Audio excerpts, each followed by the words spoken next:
Very good morning. ನಾವಿವತ್ತೇನು ಮಾಡ್ತಾ ಇದ್ದೀವಿ ಅಂದರೆ 7ನೇ ತರಗತಿಯ ಪಡನಾ ಹೇ ಜಿ ಪಡನಾ ಹೇ ಪ್ರಶ್ನೋತ್ತರಗಳನ್ನು ಅಭ್ಯಾಸ ಮಾಡ್ತಾ ಇದ್ದೀವಿ. ಹಂಗಾರೆ ಹೆಚ್ಚು ವೇಳೆಯನ್ನು ವ್ಯಯ ಮಾಡದೆ ಸ್ಟಾರ್ಟ್ ಮಾಡಿಬಿಡೋಣ. फर्स्ट क्वेश्चन, इम्तिहान में पास होने के लिए हमें क्या करना चाहिए? उत्तर, इम्तिहान में पास होने के लिए हमें जमकर खूब पढ़ना चाहिए. प्रश्न 2, किससे डरना नहीं चाहिए? इम्तिहान से डरना नहीं चाहिए. प्रश्न 3, मेहनत करने वालों की कौन मदद करता है?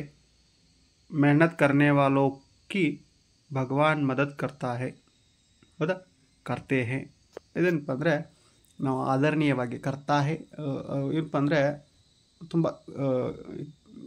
ಆಧಾರದಿಂದ ಹೇಳದೇ ಇರೋದು. करते हैं ಆಧಾರದಿಂದ ಹೇಳೋದು. मेहनत करने वालों की भगवान मदद करते हैं. इन्हें प्रश्न 4, इनाम किनसे लेना है? पापा मम्मी से इनाम लेना है. प्रश्न 5, प्रस्तुत कविता के कवि का नाम क्या है? चंद्रपाल सिंह यादव प्रस्तुत कविता के कवि का नाम है. कविता कंठस्थ करो ಅಂತ ನಿಮ್ಮ एग्जाम ಕೇಳ್ತಾರೆ. पढ़ना है जी पढ़ना है, हमको ऊपर चढ़ना है, थोड़े दिन की बात और है, जमकर खूब पढ़ना चाहिए, इम्तिहान में ताल ठोक कर कुश्ती खूब लड़ेंगे हम, पास इम्तिहान करना है, पढ़ना है जी पढ़ना है. ಹೌದಾ, ಒಂದು ಚಿತ್ರವನ್ನು ಕೊಟ್ಟಿದ್ದಾರೆ. ಅಭ್ಯಾಸ ಮಾಡುತ್ತಿರುವಂಥ ಟೆಕ್ಸ್ಟ್ ಬುಕ್ಕಲ್ಲಿರುವಂಥ ಚಿತ್ರ ಇದು. फिर गर्मी की छुट्टी होगी, होंगे मौज मज़े के दिन, मेहनत से क्या डरना है, पढ़ना है जी पढ़ना है. नोड्री मौज मस्ती के दिन चित्र. पापा मम्मी से लेने हैं फिर तो हमको खूब इनाम, मेहनत करने वालों की तो सदा मदद करते हैं भगवान, जीवन पथ पर बढ़ना है, पढ़ना है जी पढ़ना है. ನೋಡ್ರಿ खूब इनाम ಅಂತ ಹೇಳಿದ್ರಲ್ಲ ಅದರ ಪಿಕ್ಚರ್ ಅದು. ಇನ್ನು ಪ್ರಶ್ನೆ 3, 2-3 वाक्यों में उत्तर लिखिए ಅಂತ ಕೇಳಿದಾರ. ಅದರಲ್ಲಿ उपप्रश्न 1, भगवान से तुम क्या प्रार्थना करोगे?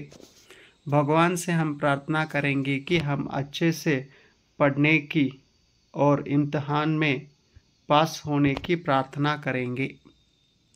प्रश्न 2, छुट्टी के दिन तुम क्या क्या करते हो?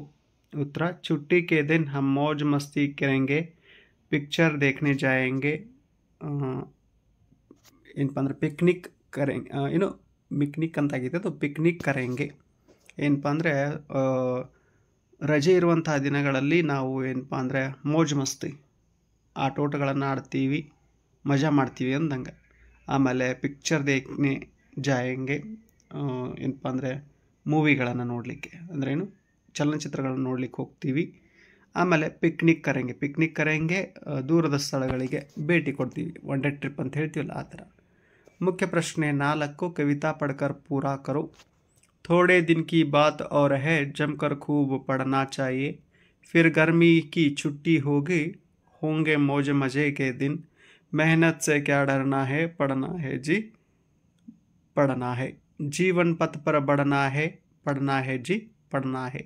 ಅಲ್ಲಿ ಏನಪ್ಪ ಅಂದರೆ ಎಲ್ಲಿ ತುಂಬೋದಿತ್ತು ಅಲ್ಲಿ ತುಂಬಿ ಕೊಟ್ಟಿದ್ದಾರೆ. ಇನ್ನು ಮುಖ್ಯ ಪ್ರಶ್ನೆ 5, ಕನ್ನಡ में ಭಾವಾರ್ಥ ಲಿಖೋ ಅಂತ ಕೇಳಿದ್ದಾರೆ. ಪಾಪಾ ಮಮ್ಮಿ ಸೆ ಲೇನೆ ಹೇ फिर तो हमको खूब इनाम, मेहनत करने वालों की तो सदा मदद करते ಭಗವಾನ್. ಹೌದಾ, ಏನಪ್ಪ ಅಂದರೆ ತಂದೆ ತಾಯಿಗಳಿಂದ ಬಹಳಷ್ಟು ಪುರಸ್ಕಾರಗಳನ್ನು ಬಹುಮಾನಗಳನ್ನು ಪಡೆದುಕೊಳ್ಳಿದೆ. ಮೆಹನತ್ ಪರಿಶ್ರಮ, ಹೌದಾ, ಪರಿಶ್ರಮ ಪಟ್ಟು ಏನಪ್ಪ ಅಂದರೆ ಯಾರಿಗಾದರೂ ಸಹಾಯ ಮಾಡಿದ್ರೆ ದೇವರು ಕೂಡ ಮೆಚ್ತಾನೆ ಅನ್ನೋದು ಮೇಲಿನ ಕವಿತೆಯ ಸಾರಾಂಶ. ಇನ್ನು ಮುಖ್ಯ ಪ್ರಶ್ನೆ 6, ನಮೂನೆ ಕೆ ಅನುಸಾರ ತುಕಾವಲೆ ಶಬ್ದಕ್ಕೂ ಲಿಖಿಯೇ. ಪಡನಾ ಚಡ್ನ ಅಂದ್ರೇನು ಸಂವಾದಿಯಾದ ಪದಗಳು, ಏನಪ್ಪ ಅಂದರೆ ಸೇಮ್ ಪ್ರೊನೌನ್ಸಿಯೇಷನ್ ಹೊಂದಿರುವಂಥ ಪದಗಳು. ಪಡನಾ ಚಡ್ನ, ಪಡೆಂಗೆ ಲಡೆಂಗೆ, ಪಡನಾ ಬಡನ, ಹೌದಾ, ಪಡನಾ ಡರ್ನ. ಇನ್ನು क्वेश्चन में नंबर 7, नमूने के अनुसार अर्थ वाले शब्द का मिलन करो. मेहनत शायद, ಹೌದಾ, इनाम मार्ग, मदद ಪರಿಶ್ರಮ್, ಇಮ್ತಿಹಾನ್, ಪುರಸ್ಕಾರ, ಪತ್, ಪರೀಕ್ಷಾ ಅಂತ ಕೊಟ್ಟಿದ್ದಾರೆ. ಇವುಗಳನ್ನು ನಾವು ಮ್ಯಾಚ್ ಮಾಡಬೇಕಾಗಿದೆ. ಹಂಗಾರೆ ಫಸ್ಟ್ ಒನ್ಗೆ ಈ ಮ್ಯಾಚ್ ಆಗ್ತದೆ. ಏನಪ್ಪ ಅಂದರೆ ಮೆಹನತ್ ಅಂದರೆ ಪರಿಶ್ರಮ, ಮೆಹನತ್ ಅಂದ್ರೇನು ಪರಿಶ್ರಮ. ಆಮೇಲೆ ಇನಾಮ್ ಅಂದರೆ ಪುರಸ್ಕಾರ. ಆಮೇಲೆ ಏನಪ್ಪ ಅಂದರೆ ಇಮ್ತಿಹಾನ್ ಅಂದರೆ ಪರೀಕ್ಷಾ, ಪತ್ ಅಂದರೆ ಮಾರ್ಗ. ಆಮೇಲೆ ಏನಪ್ಪ ಅಂದರೆ ಮದದ್ ಅಂದರೆ ಶಾಯ್ತ. ಹೌದಾ? ಈ ರೀತಿ ನೀವು ಮ್ಯಾಚ್ ಮಾಡಿ ಬರೀಬೇಕು. ಇಲ್ಲಿ ಕೊಟ್ಟಿದ್ದಾರೆ. ಫಸ್ಟ್ ಒನ್ಗೆ ಇ, ಸೆಕೆಂಡ್ ಒನ್ಗೆ ದೊಡ್ಡ ಇ, ಥರ್ಡ್ ಒನ್ಗೆ ಅ, ಫೋರ್ತ್ ಒನ್ಗೆ ಉ, ಫಿಫ್ತ್ ಒನ್ಗೆ ಆ. ಇನ್ನು ಕ್ವಶನ್ ಮೇನ್ ನಂಬರ್ 7 ಅಲ್ಲ 8. ಇಸ್ಮೆ 5 ಖೇಲೋ ಕೆ ನಾಮ್ ಚಿಪೆ ಹೇ ಢೂಂಢ್ ಕರ್ ಲಿಖೋ ಅಂತ ಕೇಳಿದ್ದಾರೆ. ಹಾಗಾದರೆ 5 ಖೇಲ್ ನೋಡ್ರಿ. ಕ್ರಿಕೆಟ್ ಒಂದಿದೆ, ಕಬಡ್ಡಿ ಒಂದಿದೆ,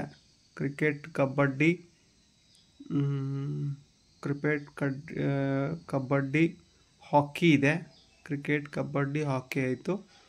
ಆಮೇಲೆ ಖೋ ಎಲ್ಲಿದೆ? ಖೋ ಇಲ್ಲ, ನೋಡೋಣ ಇದಾವೆ 5 ನೋಡ್ರಿ. ಕ್ರಿಕೆಟ್ ಇದೆ, ಒಂದೇದು ಯಾವುದು?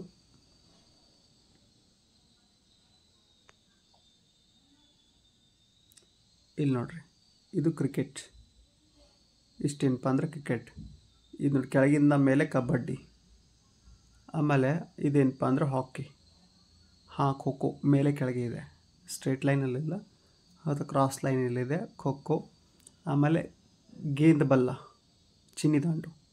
ಹೌದಾ? 5 ಆಟಗಳನ್ನ ಆರಿಸಿದ್ರಿ ಅಂತ ಹೇಳಿದರೆ ಆರಿಸಿದ್ವಿ. ಗೇಂದ್ ಬಲ್ಲ, ಕ್ರಿಕೆಟ್, ಖೋ, ಹಾಕಿ, ಕಬಡ್ಡಿ, ಗೇಂದ್ ಬಲ್ಲ. ಇನ್ನು ಕ್ವಶನ್ ಮೇನ್ ನಂಬರ್ 9. नीचे 6 ऐसे शब्द लिखो जिनमें 3 ಅಕ್ಷರ ಹೋ. ಹೌದಾ? ಕಮಲ್, ಉದಾಹರಣೆಗೆ ಕಮಲ್ 3 ಅಕ್ಷರ ಇದಾವೆ. ಹಂಗೆ ನಮ್ಮಣ್ಣ ಕಲಮ್ ಅಂದರೆ ಏನಪ್ಪ ಅಂದರೆ ಬರೆಯುವಂಥ ಪೆನ್ ಅಂತ ಹೇಳ್ಬೋದು. ಮಹಲ್ ಅಂದರೆ ಅರಮನೆ.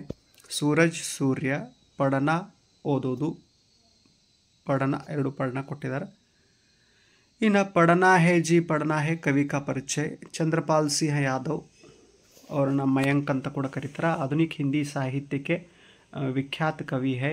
इनका जन्म 1 नवंबर 1925 को उत्तर प्रदेश के कानपुर में हुआ था. इन्होंने कई बाल गीतों की रचना की है. इनके प्रमुख बाल गीत है स्कूल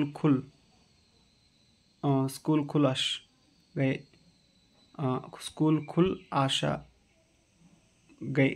आमेले खा लो आम, एक रहे हैं एक रहेंगे, दीपों की कतार, जागृति गीत, किसान गीत, दूध मलाई आदि. मयंक कवि चंद्रपाल यादव का काव्य नाम है. मयंक ಅನ್ನೋದು ಅವ್ರ ಕಾವ್ಯನಾಮ. ಇನ್ನು ಈ ಪದ್ಯದಲ್ಲಿ ಬರ್ತಕ್ಕಂಥ ಶಬ್ದಾರ್ಥಗಳು ಜಮ್ಕರ್, ದೃಢತಾಸೆ. ಹೌದಾ? ಜಮ್ಕರ್ ಅಂದ್ರೇನು? ಪೂರ್ತಿ ತನ್ನನ್ನು ತಾನು ತೊಡಗಿಸ್ಕೊಂಡು ಯಾವುದ್ರ ಕಡೆ ಬೇರೆ ಕಡೆ ಲಕ್ಷ್ಯ ಹಾಕದೆ ದೃಢತಾ, ಸ್ಥಿರ ಬುದ್ಧಿಯಿಂದ, ಸ್ಥಿರ ಹೋಕರ್ ಅಂತಲೂ ಹೇಳ್ಬೋದು. ಖೂಬ್, ಬಹಳಷ್ಟು, ಬಹುತ್. ಇಮ್ತಿಹಾನ್ ಪರೀಕ್ಷಾ. ಹೌದಾ? ಇಮ್ತಿಹಾನ್ ಪರೀಕ್ಷೆ. टाल टोकना लड़ने के लिए तैयार होना. ताल टोकना लड़ने के लिए तैयार होना. ಗಂಟಿ ಬಾರಿಸೋದು, ತಯಾರಾಗೋದು ಅಂತ ಅರ್ಥ. ತಾಲ್ ಟೋಕನ ಅಂದರೆ ಮಸ್ತಿ, ಹಸಿ ಮಜಾಕ್, ನಗೋದು, ಮಜಾಕ್ ಮಾಡೋದು. ಮೆಹನತ್, ಮೆಹನತ್ ಅಂದರೆ ಪರಿಶ್ರಮ. ಇನಾಮ್ ಅಂದರೆ ಪುರಸ್ಕಾರ, ಕನ್ನಡದಲ್ಲೂ ಪುರಸ್ಕಾರ ಆಗ್ತದೆ. ಮದತ್, ಸಹಾಯ ಮಾಡೋದು, ಮದತ್. ಇನ್ನು ಪತ್ ಅಂದರೆ ಮಾರ್ಗ, ರಸ್ತಾ. ಹೌದಾ? ಇಷ್ಟು ಏನಪ್ಪ ಅಂದರೆ ಶಬ್ದಾರ್ಥಗಳು. ಇನ್ನು ಈ ಪದ್ಯದ ಏನಪ್ಪ ಅಂದರೆ ಕನ್ನಡ ಭಾವಾರ್ಥ ನೋಡ್ರಿ. ಓದಬೇಕು, ಓದುವುದು ನಮ್ಮ ಹವ್ಯಾಸ. ಚೆನ್ನಾಗಿ ಓದಿದರೆ ಮೇಲೆತ್ತರಕ್ಕೆ ಹೋಗಬಹುದು. ಸ್ವಲ್ಪ ದಿನದ ಮಾತಾಗಿದೆ, ಆಸಕ್ತಿ ಇಟ್ಟು ಓದಬೇಕು. ಪರೀಕ್ಷೆ ಚೆನ್ನಾಗಿ ಓದಿದರೆ ಬರೆಯುವ ಮೂಲಕ ಜಾಗೃತರಾಗಬೇಕು. ಪರೀಕ್ಷೆ ಬರುತ್ತಿದೆ, ಪರೀಕ್ಷೆಗೆ ಓದಬೇಕು. ಓದಿ ಮುಂದೆ ಬರಲೇಬೇಕು. ಮತ್ತೆ ಬೇಸಿಗೆ ರಜೆ ಬರಲಿದೆ, ಆಗ ಮಸ್ತಿ ಮಜಾ ಮಾಡಬಹುದು. ಚಲನಚಿತ್ರಕ್ಕೆ, ಪ್ರವಾಸಕ್ಕೆ ಹೋಗಿ ಬಂದರೆ ನಮ್ಮ ಮನಸ್ಸು ಆಕಾಶದಲ್ಲಿ ತೇಲುತ್ತಿರುತ್ತದೆ. ಕಷ್ಟಪಟ್ಟು ಮಾಡುವ ಕೆಲಸಕ್ಕೆ ಹೆದರಬೇಕು. ಓದಬೇಕು, ಅವರೇ ಓದಲೇಬೇಕು. ಈ ತಂದೆ ತಾಯಿಯಿಂದ ಒಳ್ಳೆಯ ಬಹುಮಾನ ತೆಗೆದುಕೊಳ್ಳಬೇಕು. ಕಷ್ಟಪಟ್ಟು ಓದಿ ಚೆನ್ನಾಗಿ ಏನಪ್ಪ ಅಂದರೆ ಏನಾದರೂ ಸಾಧಿಸಿದ್ರೆ ಎಲ್ಲರಿಗೂ ಸದಾಕಾಲ ದೇವರು ಸಹಾಯ ಮಾಡುತ್ತಾನೆ. ಜೀವನದ ದಾರಿಯಲ್ಲಿ ಅಡೆತಡೆ ನೂಕಿ ಮುಂದೆ ಸಾಗಬೇಕು. ಓದಬೇಕು, ಓದಲೇಬೇಕು. ಇನ್ನು ನೆಕ್ಸ್ಟ್ ಏನಪ್ಪ ಅಂದರೆ ಅಧ್ಯಾಪಕ ಮತ್ತು ವಿದ್ಯಾರ್ಥಿ ಅನ್ನುವಂಥ ಚಾಪ್ಟರ್ನ ಕ್ವಶನ್ ಆನ್ಸರ್ಸನ್ನು ನೋಡಬೇಕು. ಅದನ್ನು ನೆಕ್ಸ್ಟ್ ಕ್ಲಿಪ್ಪಲ್ಲಿ ನೋಡೋಣ ಅಂತ ಹೇಳ್ತಾ, ಆದಷ್ಟು 7ನೇ ತರಗತಿ ಓದುತ್ತಿರುವಂಥ ವಿದ್ಯಾರ್ಥಿಗಳಿಗೆ ಪ್ರಶ್ನೋತ್ತರಗಳನ್ನು ಬರಲಿಕ್ಕೆ ಸಹಾಯ ಆಗ್ತದೆ. ಹಂಚ್ಕೊಳ್ರಿ ಅಂತ ಹೇಳ್ತಾ ಥ್ಯಾಂಕ್ ಯು ಸೊ ಮಚ್.